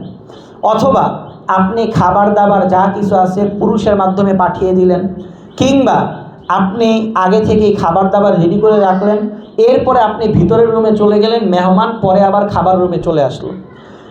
আমরা আজকে যেটা করি, সমাজের মধ্যে সবচেয়ে ভয়াবহ অবস্থা যেই বিষয়, সেটা হলো ঘরের বাহিরের পর্দা আমরা অনেকে করি। সেটা কেমন? ঘরের বাইরে হাত মোজা পরে যাই, নেকাব পরে যাই, পা মোজা পরে যাই, হয়তো কথাবার্তাও কম বলি, কিন্তু ঘরের ভিতরের পর্দা আমরা করতে চাই না। দেবরের সাথে পর্দা আমাদের হয়ে ওঠে না, ভাসুরের সাথে পর্দা আমাদের হয়ে ওঠে না। চাচাতো দেবর, ফুফাতো দেবর, খালাতো দেবর, মামাতো দেবর, চাচাতো ভাই, ফুফাতো ভাই, খালাতো ভাই, মামাতো ভাই, তাদের সাথে পর্দা আমাদের হয়ে ওঠে না। এই পর্দারও, ঘরের ভিতরে পর্দারও পরিপূর্ণরূপে ইহতেমাম করা দরকার। আজকে শতকরা 100টা ফ্যামিলির মধ্যে 95টা ফ্যামিলি তো বাদ, 99টা ফ্যামিলিও এমন পাওয়া যায় যেই ঘরের মধ্যে পর্দা নাই। বরং পর্দা যাদের আছে তারাও অনেক সময় এস্টাবলিশ পর্দা করি। তা কেমন? বিয়ে হয়েছে, পর্দা করতেছে, অথচ সাজসজ্জা করে শুধুমাত্র মুখটা ঢেকে। এটা কি পর্দা? এটা তো জাহিলিয়াতের পর্দা। নিজেকে এমনভাবে পর্দা করব যেন কোনো নারী, এমনভাবে পর্দা করবে যেন কোনো পুরুষ আমাকে সাজসজ্জা, ভিতরের সাজসজ্জাও না দেখতে পারে। আমরা চোখটা পর্যন্ত ঢেকে রাখার চেষ্টা করব। হ্যাঁ, যদি চোখ ঢেকে রাখলে যদি রাস্তাঘাট দেখতে অসুবিধা হয়, তাহলে সেই ক্ষেত্রে চোখ না ঢাকার অবকাশ আছে। কিন্তু এরপরও পরিপূর্ণ লজ্জাশীলতার সাথে আমরা ঘরের ভিতরের পর্দাও ইহতেমাম করার চেষ্টা করব, নিজের পাও ঢেকে রাখার চেষ্টা করব। আজকে আমাদের ঘরের মধ্যে পর্দার ইহতেমাম নাই, এই জন্য আযাব আসবে না কেন? এই জমিনের মধ্যে কয়েকদিন পর পর ভূমিকম্প হবে না কেন? এই জমিনের মধ্যে কয়েকদিন পর পর আযাব এক এক পর এক আসবে না কেন? আমরাই তো নিজেরা এখনো ঠিক হইনি, আমরাই তো নিজেরা এখনো পরিপূর্ণরূপে আমাদের নিজেদেরকে আল্লাহ রাব্বুল আলামিনের কাছে সঁপে দেইনি। এই জন্য ঘরের পর্দারও পরিপূর্ণ ইহতেমাম করা। বাড়িতে অনেক সময় দেখা যায় টিনের বাড়ি, জানালাগুলো খোলা থাকে, সেক্ষেত্রে জানালার মধ্যেও একটা পর্দা দিয়ে রাখা। থাই গ্লাসের মধ্যে যদি এমন হয় যে বাহির থেকে পর্দা দেখা যায়, বাহির থেকে পর্দার ইহতেমাম করা যায় না, তাহলে থাই গ্লাসের মধ্যেও সেই সিস্টেম করে রাখা। মোট কথা, আমি আমার নিজেকে পরপুরুষ থেকে এমনভাবে হেফাজত করব, আমি আমার নিজেকে পরপুরুষ থেকে এমনভাবে লুকিয়ে রাখবো, কোনো পরপুরুষের সামনে আমি যাব না, কোনো পরপুরুষের সামনে আমি নিজেকে প্রকাশ করব না, কোনো পরপুরুষের সামনে আমি নিজেকে খুলে দেব না। আজকে মা এখান থেকেই, আজকে এই মজলিস থেকে আমরা তওবা করে উঠবো ইনশাআল্লাহ। আজকে থেকে নিজেদের জীবনে যা গুনাহগুলো আছে এই গুনাহগুলো বাদ দেওয়ার চেষ্টা করব। সবচেয়ে বড় গুনাহ আমার মা বোনদের মধ্যে, আমাদের পুরুষ সমাজের মধ্যে, সেটা হলো এই পর্দার ইহতেমাম না করা, সেটা হলো এই পর্দার ক্ষেত্রে গুরুত্ব না দেয়া। এই ব্যাপারেও পরিপূর্ণরূপে, এই ব্যাপারেও পরিপূর্ণ গুরুত্বের সাথে আমরা আদায় করার চেষ্টা করব। কেন বা আদায় করবে না মা বলেন? আজকে আপনি আমি যদি পর্দা না করে, হয়তো পর্দা করলাম না, আপনার আমার মা খুশি থাকলো, পর্দা করলাম না বাবা খুশি থাকলো, পর্দা করলাম না স্বামী খুশি থাকলো, পর্দা করলাম না ছেলে খুশি থাকলো। কিন্তু কিয়ামতের ময়দান এমন এক ময়দান, কিয়ামতের ময়দান এমন এক ভয়াবহ ময়দান, ইয়াউমা ইয়াফিরুল মারউ মিন আখি ওয়া উম্মিহি ওয়া আবি ওয়া সাহিবাতিহি ওয়া বানি লিকুল্লি ইমরিইম মিনহুম ইয়াউমা ইদিন শা'নুন ইউগনি। মা, কিয়ামতের ময়দানে আপনার ছেলে আপনাকে চিনবে না, কিয়ামতের ময়দানে আপনার বাবা আপনাকে চিনবে না, কিয়ামতের ময়দানে আপনার দাদা আপনাকে চিনবে না। কিয়ামতের ময়দানে একটা নেকের কারণে আপনার বাবা, আপনার ছেলে, বরঞ্চ কিয়ামতের ময়দানে সারাটা জীবন যার জন্য ত্যাগ করলেন, সারাটা জীবন যার জন্য কোরবানি করলেন, সারাটা জীবন যার জন্য খেয়ে না খেয়ে কষ্ট করলেন, সেই সন্তানও আপনাকে আমাকে চিনবে না। যেই স্বামীর জন্য নিজের সাজানো গোছানো ঘর ছাড়লেন, সেই স্বামীও আপনাকে আমাকে চিনবে না। আর কিয়ামতের ময়দানে যদি আল্লাহ ছাড়া কেউ নাই হয়ে থাকে, আল্লাহর রসুল ব্যতীত যদি কেউ নাই হয়ে থাকে, আজকে এখান থেকেই পরিপূর্ণরূপে ইহতেমামের সাথে, আমরা গুরুত্বের সাথে নিজেদেরকে এমনভাবে এখান থেকেই তৈরি করি মা, জীবন যাবে ইনশাআল্লাহ পর্দার একটু খেলাফও নিজের জীবনে হতে দেব না। আজকে যদি আপনি আপনার স্বামীকে ভালোবেসে থাকেন, আজকে যদি আপনি আপনার বাবাকে ভালোবেসে থাকেন, আজকে যদি আপনি আপনার ভাইকে ভালোবেসে থাকেন, আজকে যদি আপনি আপনার সন্তানকে ভালোবেসে থাকেন, আল্লাহর হস্তে পর্দা করে দিবেন। কেন? আজকে যদি আপনি পর্দা না করেন, আপনার কারণে আপনার বাবা জাহান্নামী হবে। আজকে যদি আপনি পর্দার ইহতেমাম না করেন, আপনার কারণে আপনার সন্তান জাহান্নামী হবে। আজকে যদি আপনি পর্দা না করেন, আপনার কারণে আজকে আপনার স্বামী জাহান্নামী হবে। আজকে যদি আপনি পর্দা না করেন, আপনার কারণে আপনার ভাই জাহান্নামী হবে। কেননা হাদিসের মধ্যে আসছে, নবীজি সাল্লাল্লাহু আলাইহি ওয়াসাল্লাম বলছেন, আদ-দাইয়ুস, দাইয়ুস এমন ব্যক্তি যে ব্যক্তি ঘরের মহিলারা পর্দা করলো না, কিন্তু এর পরেও ওই ব্যক্তি কিছু বলল না, সে তার ঘরের মহিলাদেরকে বেপর্দা অবস্থায় ছেড়ে দিল, তারা হলো দাইয়ুস। আর দাইয়ুসের নিকট, দাইয়ুসের দিকে আল্লাহ রাব্বুল আলামিন কিয়ামতের ময়দানে তাকাবেন না। সেই দিন যদি এমন হয়ে থাকে, কিয়ামতের ময়দান তো এমন হবে, নিচের জমিনগুলো হবে তামা, আসমানের 1 হাত বা 1.5 হাত উপরে সূর্যটা চলে আসবে, মাথার ঘাম হবে মাজা পর্যন্ত, কারো মাথার ঘাম হবে গলা পর্যন্ত, কারো মাথার ঘাম হবে টাকনো পর্যন্ত, কেউ মাথার ঘামের মধ্যে হাবুডুবু খেতে থাকবে। এমত অবস্থায় আল্লাহ পাক রব্বুল আলামিন যদি কারো দিকে না তাকায়, তাহলে কার অবস্থা কি হবে? তাহলে তার অবস্থাটা কত ভয়াবহ হবে। এই জন্য মা, আপনি যদি আপনার সন্তানকে ভালোবেসে থাকেন, আল্লাহর হস্তে আপনার সন্তানকে দাইয়ুস হতে দিয়েন না।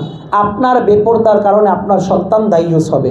আজকে যদি আপনি আপনার বাবাকে ভালোবেসে থাকেন, আপনার বাবাকে দাইয়ুস হতে দিয়েন না। আপনার কারণে আপনার বাবা দাইয়ুস হবে।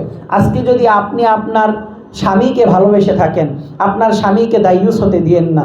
আপনার কারণে আপনার স্বামী দাইয়ুস হবে। আজকে যদি আপনি আপনার পরিবারকে ভালোবেসে থাকেন, আল্লাহর হস্তে আপনার পরিবারকে বেপরদার কারণে দাইয়ুস হতে দিয়েন না। কেননা আপনার কারণে, আপনার বেপরদার কারণে আপনার পরিবার দাইয়ুস হবে। আমি আবারও বলছি মা, এই জমানার মজলুম ফরজ হলো পর্দা। কোনো ইহতেমাম নাই, আমাদের মধ্যে কোনো গুরুত্ব নাই, আমাদের মধ্যে কোনো সতর্ক নাই এই ব্যাপারে। আল্লাহর কসম, এই ব্যাপারটা যদি একটা জিনিস, এই পর্দার যদি ইহতেমাম হয়ে যায়, আমাদের সমাজ থেকে ধর্ষণ উঠে যাবে, আমাদের সমাজ থেকে পরকীয়া উঠে যাবে। আজকে আমরা অনেকে পর্দা করি, কিন্তু মোবাইলের মধ্যে গুনাহের মধ্যে লিপ্ত হয়ে যাই। এই ব্যাপারেও পরিপূর্ণ খেয়াল রাখা দরকার। মোবাইলের গুনাহ থেকেও পরিপূর্ণরূপে নিজেদেরকে হেফাজত করা দরকার। জীবনে যা কিছু হয়েছে হয়েছে, নিজেদের জীবনে যা কিছু হয়েছে তো হয়েছে। রমজানের 1 কিংবা 2টা দিন বাকি আছে। মা, হতেও তো পারে আগামী রমজানে আপনি আমি কবরে থাকব, হতেও তো পারে আগামী রমজানে আপনি আমি কবরের মধ্যে থাকব, হতেও তো পারে এই রমজান আপনার আমার জন্য জীবনের শেষ রমজান। এই জন্য মা, নিজের জীবনের শেষ রমজানই যদি হয়ে থাকে, এই অফুরন্ত সুযোগ নিজের জীবনে আবার নাও আসতে পারে, এই ভেবে আজকে আমরা এখান থেকেই পরিপূর্ণ তওবার সাথে, এখান থেকেই পরিপূর্ণ তওবার নিয়ে, এখান থেকেই পরিপূর্ণ নেক কাজের আগ্রহ স্পৃহা নিয়ে তারপর বাড়িতে যাব ইনশাআল্লাহ। কেননা হাবিবে কিবরিয়া জনাবে মুহাম্মদুর রাসূলুল্লাহ সাল্লাল্লাহু আলাইহি ওয়াসাল্লাম বলছেন, আত-তাইবু মিনাজ যামবি কামাল্লা যামবালা।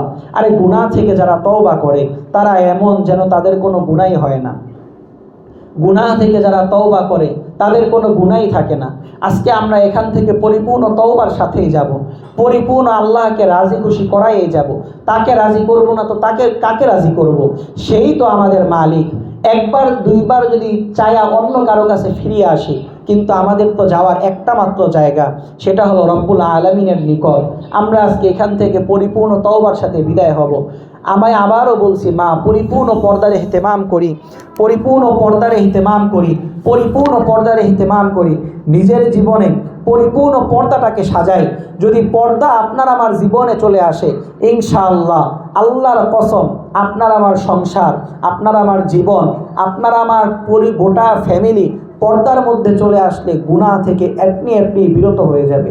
স্বামীরা যদি না মানতে চায়, স্বামীদেরকে বোঝাই, স্বামী আজকে দুনিয়াতে আপনি আমি এক আছি, কিন্তু কিয়ামতের ময়দানে আপনিও আমাকে চিনবেন না, আমিও আপনাকে চিনব না। তাহলে কেন এই পর্দার এই কারণে, এই বেপর্দার কারণে কেন আপনি আমি এই দুনিয়াতে বেপর্দাগির কারণে আল্লাহকে ভুলে থাকব? আল্লাহ তো এই দুনিয়াটা দিয়েছিলেন যেন আপনি আমি একসাথে জান্নাতের পথে যেতে পারি।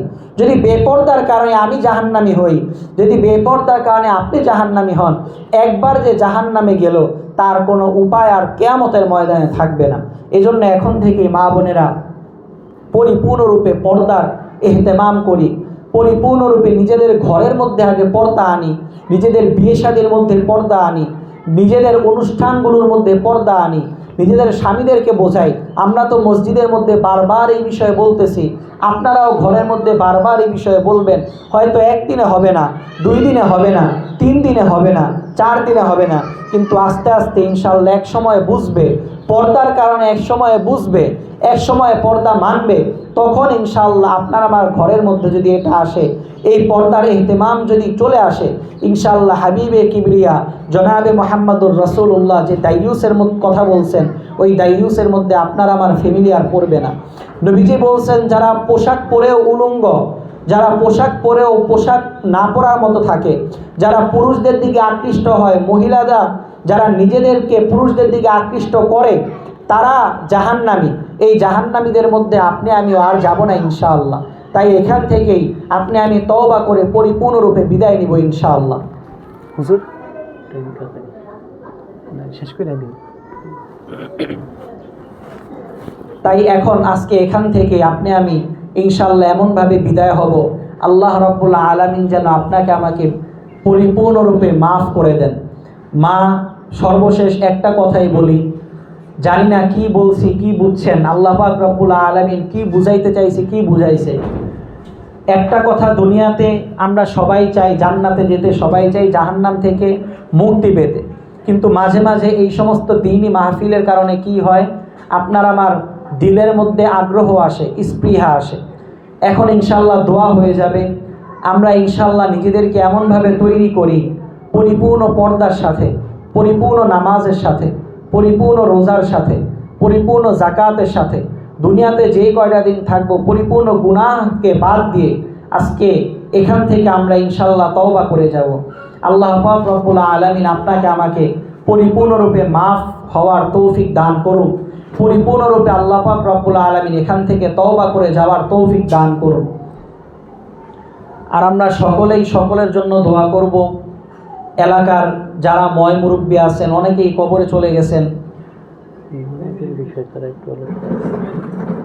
অনেকেই কবরে চলে গেছেন।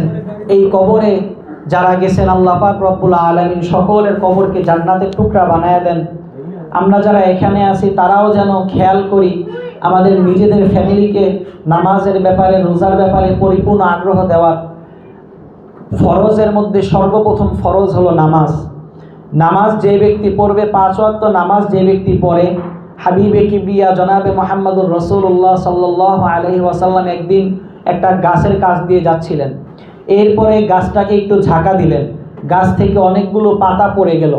নবীজি সাহাবাদেরকে বললেন, ইয়া সাহাবারা, এমনভাবে যেইভাবে নাকি আজকে গাছ থেকে পাতাগুলো ঝরে পড়ে গেছে, ঠিক কোনো ব্যক্তি যদি 5 ওয়াক্ত নামাজের আগে ওযু করে 5 ওয়াক্ত নামাজ আদায় করে, তাহলে তার জীবন থেকেও গুনাহগুলো এমনভাবে পরিপূর্ণরূপে গুনাহগুলো এইভাবে ঝরে পড়ে যায়। আমরা অনেকে আছি নামাজের প্রতি গুরুত্ব দেই না, বাসায় কাজ কারবার আছে, বাসার মধ্যে কাজ থাকলে মনে করি না টাইমে পড়বো, এখনও ওয়াক্ত আছে, এখনও ওয়াক্ত আছে, এভাবে করতে করতে এক পর্যায়ে গিয়ে দেখা যায় নামাজ কাজাই হয়ে যায়। কিন্তু না, এটা করব না। আউয়াল ওয়াক্তে নামাজ পড়া, আমি বারবার বলি, পুরুষরা মসজিদে নামাজ পড়লে যে সওয়াব পাবে, আপনারা ঘরের মধ্যে আউয়াল ওয়াক্তে নামাজ পড়লে সেই সওয়াব আল্লাহ রাব্বুল আলামিন আপনাদেরকে দান করবেন। এই জন্য ওয়াক্ত হওয়ার সাথে সাথে, আজানটা দেওয়ার সাথে সাথে আমরা আগে নামাজ পড়ে নিব। আজানটা হওয়ার সাথে সাথে আমরা আগে নামাজ পড়ে নিব, আগে নামাজ, তারপরে গিয়ে সমস্ত কাজ। কেননা এক ওয়াক্ত নামাজ পড়ব এইভাবে করতে গিয়ে যদি অনিচ্ছাকৃত নয় বরং ইচ্ছাকৃতভাবে এক ওয়াক্ত নামাজ পড়ব করে যদি নামাজ এক ওয়াক্ত কাজা হয়ে যায়, তাহলে এক ওয়াক্ত নামাজের কারণে কম পক্ষে 2,88,00,000 বছর জাহান্নামে জ্বলা রাখবে। এজন্য মা, এই থেকে আমরা পরিপূর্ণরূপে বেঁচে থাকার তৌফিক দান করি। আল্লাহ পাক রব্বুল আলামিন তৌফিক দান করুক, নিজেদেরকে পরিপূর্ণরূপে বাঁচিয়ে রাখি। আল্লাহ পাক রব্বুল আলামিন আমাদেরকে নামাজের ইহতিমাম করার তৌফিক দান করুন। আর আমরা সকলেই সকলের জন্য দোয়া করব, হতেও পারে এটাই আপনার আমার জীবনের আখির রমজান। আল্লাহ পাক যেন এই রমজানে আপনাকে আমাকে পরিপূর্ণরূপে গুনাহগুলো মাফ করায়া এরপরে এখান থেকে নেওয়ার তৌফিক দান করে।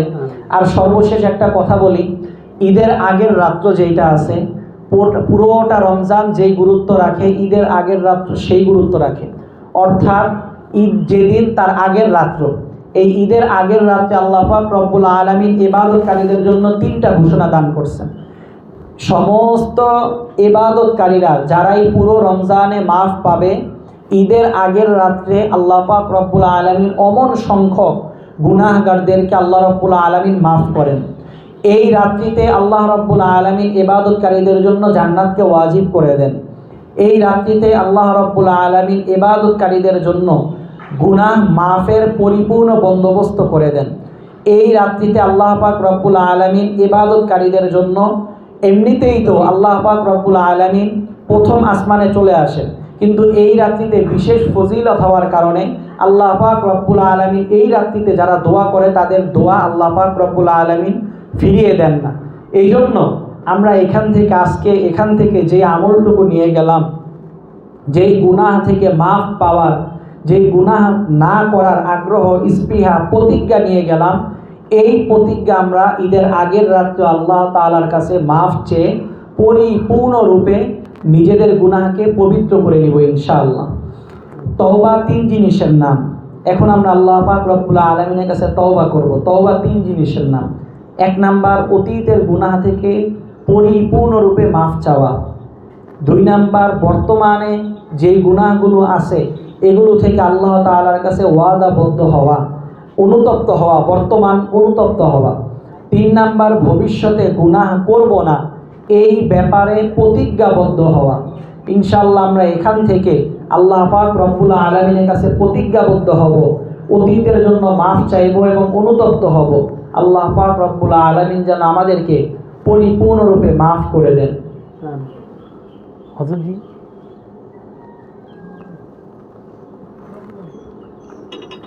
দুরূদ শরীফ পড়ি। আল্লাহুম্মা সাল্লি আলা সাইয়্যিদিনা ওয়া নাবিয়িনা ওয়া শাফিঈনা ওয়া হাবিবিনা ওয়া মাওলানা মুহাম্মদ সাল্লাল্লাহু আলাইহি ওয়া আলা আলিহি ওয়া আসহাবিহি ওয়া বারাকা ওয়া সাল্লাম। আল্লাহুম্মা সাল্লি আলা সাইয়্যিদিনা ওয়া নাবিয়িনা ওয়া শাফিঈনা ওয়া হাবিবিনা ওয়া মাওলানা মুহাম্মদ সাল্লাল্লাহু আলাইহি ওয়া আলা আলিহি ওয়া আসহাবিহি ওয়া বারাকা ওয়া সাল্লাম। আল্লাহুম্মা সাল্লি আলা সাইয়্যিদিনা ওয়া নাবিয়িনা ওয়া শাফিঈনা ওয়া হাবিবিনা ওয়া মাওলানা মুহাম্মদ সাল্লাল্লাহু আলাইহি ওয়া আলা আলিহি ওয়া আসহাবিহি ওয়া বারাকা ওয়া সাল্লাম। আস্তাগফিরুল্লাহ আল্লাযী লা ইলাহা ইল্লা হুয়াল হাইয়ুল কাইয়্যুম ওয়া আতুবু ইলাইহি লা হাওলা ওয়া লা কুওয়াতা ইল্লা বিল্লাহিল আলিয়্যিল আযীম। আস্তাগফিরুল্লাহ আল্লাযী লা ইলাহা ইল্লা হুয়াল হাইয়ুল কাইয়্যুম ওয়া আতুবু ইলাইহি লা হাওলা ওয়া লা কুওয়াতা إلا بالله العلي العظيم. أستغفر الله الذي لا إله إلا هو الحي القيوم وأتوب إليه لا حول ولا قوة إلا بالله العلي العظيم. বিশেষ করে দোয়া চাই আমার জন্য, আমার ফ্যামিলির জন্য, সকলের জন্য দোয়া করি। আর বিশেষ করে আজকে আমাদের যে জাহাঙ্গীর হাওলাদার দাদা আমাদের এখানে তালিমের ব্যবস্থা করলেন। আল্লাহ পাক রব্বুল আলামিন তার সকল হাওয়াইজগুলো পূরণ করে দেন। অসুস্থ মানুষ আল্লাহ পাক রব্বুল আলামিন সুস্থতার সাথে হায়াতে তৈয়বার সাথে দীর্ঘ নেক হায়াত দান করেন। এই ফ্যামিলি সহ এই এলাকার প্রত্যেকটা ফ্যামিলির মধ্যে আল্লাহ পাক রব্বুল আলামিন পর্দাকে জারি করে দেন এবং আল্লাহ পাক রব্বুল আলামিন প্রত্যেকের রিজিকের মধ্যে পরিপূর্ণ বরকত আল্লাহ দান করে দেন। আল্লাহুম্মা আমিন, আল্লাহুম্মা আমিন, আল্লাহুম্মা আমিন, আল্লাহুম্মা আমিন। ربنا ظلمنا أنفسنا وإن لم تغفر لنا وترحمنا لنكونن من الخاسرين. ربنا آتنا في الدنيا حسنة وفي الآخرة حسنة وقنا عذاب النار. رب ارحمهما كما ربياني صغيرا. رب ارحمهما كما ربياني صغيرا. মাফ করে দেন রে মাওলা, মাফ করে দেন, ক্ষমা করে দেন রে মাওলা, ক্ষমা করে দেন। আল্লাহ জানি না কি বলছি, কি বুঝাইছি, কি বুঝছে রে মাওলা, কিন্তু আপনার কাছে দুইখানা হাত তুলে আল্লাহ আমরা সবাই তওবা করতেছি। জানি না আল্লাহ কার জীবনের শেষ রমজান, আল্লাহ জানি না আগামী বছর রমজান আবার পাবো কি পাবো না রে মাওলা। দয়া মায়া করে এতক্ষণ আপনি আমাদের এই বসা আশাকে আপনি কবুল আর মঞ্জুর করে নেন। আল্লাহ দয়া মায়া করে আপনি আমাদেরকে পরিপূর্ণরূপে মাফ করে দেন। আল্লাহ দয়া মায়া করে আপনি আমাদের এখানে আশাকে কবুল আর মঞ্জুর করে নেন। আল্লাহ এতক্ষণ পর্যন্ত আপনার নামের তাসবিহ তাহলিল তেলাওয়াত আলোচনা যা হইল এর সওয়াব লক্ষ কোটি গুণ বৃদ্ধি করে সরদারে দো আলম সাইয়্যিদুল কাওনাইন হযরতে মুহাম্মদ মুস্তাফা সাল্লাল্লাহু আলাইহি ওয়াসাল্লামের রওজা আথার সোনার মদিনায় পৌঁছায়া দেন। আল্লাহ বাবা আদম থেকে আজ পর্যন্ত যারা কবরবাসী হইল সকলের কবরে আপনি এর সওয়াবটুকু পৌঁছায়া দেন। আল্লাহ সকলের কবরকে আপনি চিরতরে জান্নাতের বাগান বানায়া দেন। বিশেষ করে আমরা যারা হাত তুলছি আল্লাহ জানি না কার মা কার বাবা ওই অন্ধকার কবরে শুয়ে রইছে। আল্লাহ দুনিয়াতে এক দেশ থেকে আরেক দেশে খবর নেওয়া যায় রে আল্লাহ, কিন্তু বাড়ির পাশে মা বাবা ঘুমায়া রইল,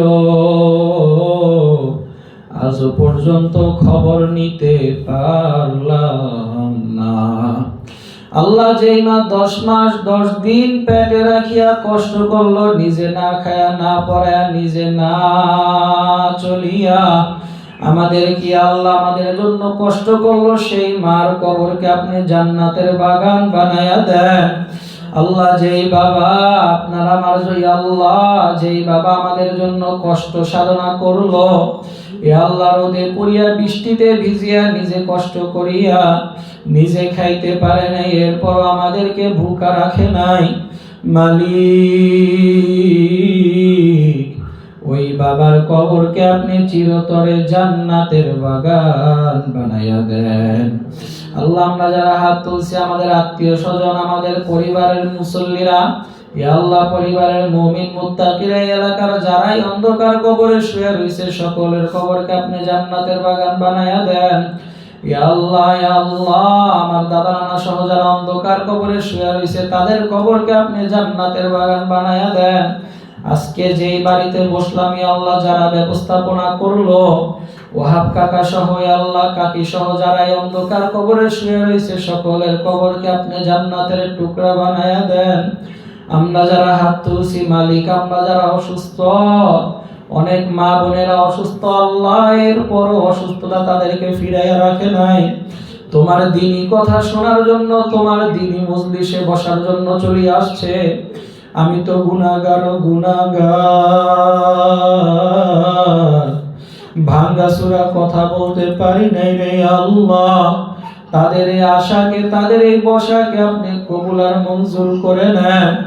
ইয়া আল্লাহ, গুনাহগুলো আপনি মাফ করে দেন।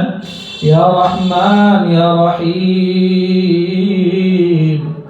আল্লাহ, জীবনের শেষ রমজান যদি হয়ে থাকে রে আল্লাহ, দয়া মায়া করে গুনাহগুলো আপনি মাফ করে দেন।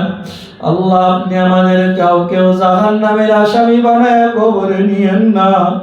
আল্লাহ, কাউকেও জাহান্নামের শিকল আল্লাহ আপনি হাবিবের সামনে পরায়েন না। আল্লাহকে আমাদের ময়দানে আপনার হাবিবের সামনে লজ্জিত করিয়েন না।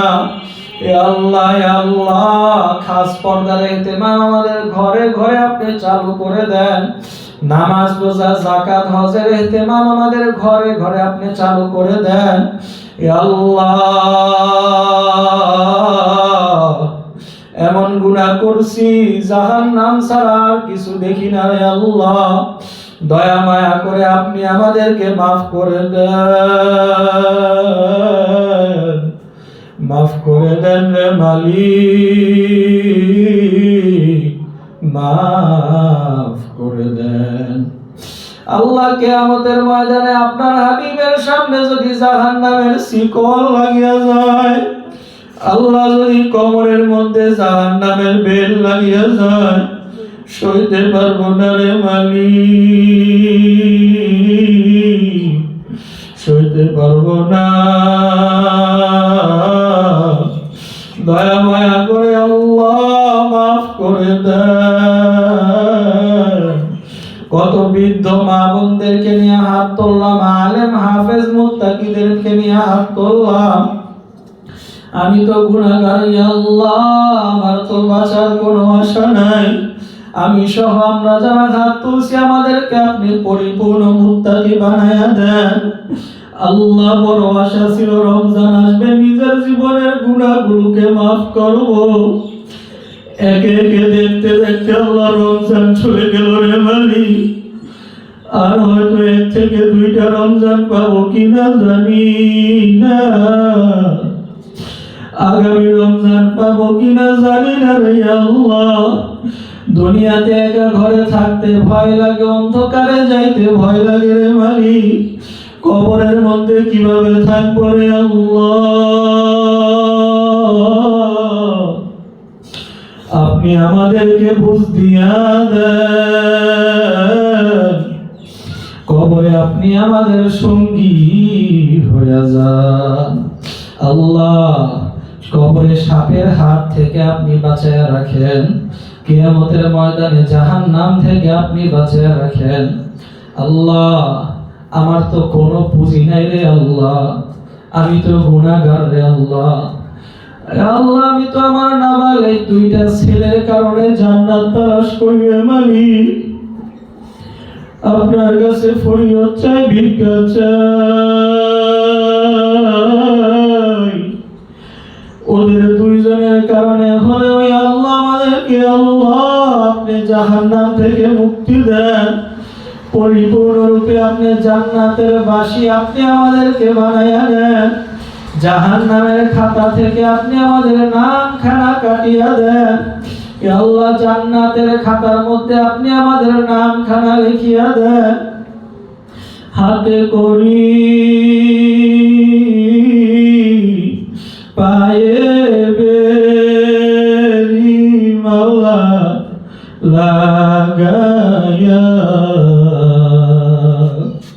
কেনে দিবা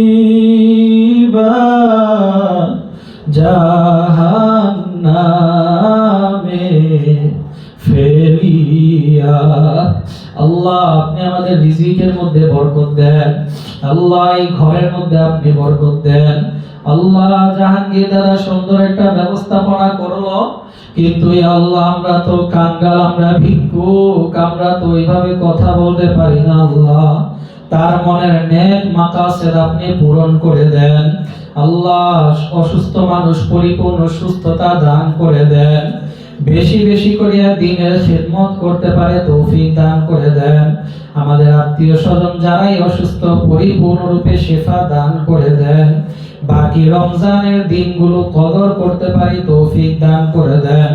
আল্লাহ, আমার মা বোনদের ভিতর আপনি বুঝ দিয়া দেন, খাস পর্দার ইহতিমাম করার তৌফিক দান করে দেন, রিজিকের মধ্যে বরকত দান করে দেন। ইয়া আল্লাহ, ইয়া আল্লাহ, আমাদের সন্তানদেরকে আপনি হাফেজ আলেম হিসাবে গড়ে তোলার তৌফিক দান করে দেন। মাফ করে দেন রে মাওলা, মাফ করে দেন। আমাদের মনের প্রত্যেকের নেক মাকাসেদ দোয়াগুলো আপনি কবুল আর মঞ্জুর করে নেন। যত প্রকার নেক দোয়া আছে আমরা করলাম আপনি দান করেন। ইয়া আল্লাহ, যত প্রকার খারাপি আছে সমস্ত খারাপি থেকে পানা চাইলাম আপনি আমাদেরকে পানা দান করেন। আল্লাহ, রব্বানা তাকাব্বাল মিন্না ইন্নাকা আনতাস সামিউল আলিম وتب علينا إنك أنت التواب الرحيم سبحان ربك رب العزة عما يصفون وسلام على المرسلين آمين آمين والحمد لله رب العالمين.